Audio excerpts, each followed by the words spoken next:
नमस्कार. आज आठवड्याच्या शेवटच्या कामकाजाच्या दिवशी सकाळी शेअर मार्केट सुरू झाल्यापासून घसरण होती. दिवसभर मार्केट खालीच होते. आज मार्केट बंद होताना सेन्सेक्स 367 पॉईंटने घसरून 85,042 वर बंद झालेला आहे.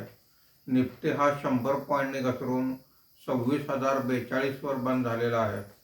आजच्या कामकाजामध्ये BSE CPSE इंडेक्स आणि BSE इन्फ्रा इंडेक्स प्रत्येकी 0.78% वर आहेत. BSE IT इंडेक्स 0.89% खाली आहे. BSE mid cap index 0.18%, BSE small cap index 0.34% खाली आहेत.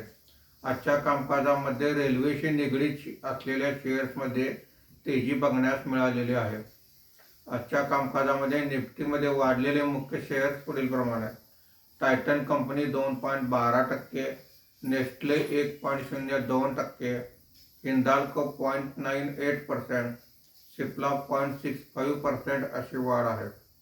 आज निफ्टीमध्ये घसरलेले मुख्य शेअर्स पुढील प्रमाणे: एशियन पेंट्स 1.40%, श्रीराम फायनान्स 1.38%, सन फार्मा 1.01%, बजाज ऑटो 1.15% अशी घसरण आहे.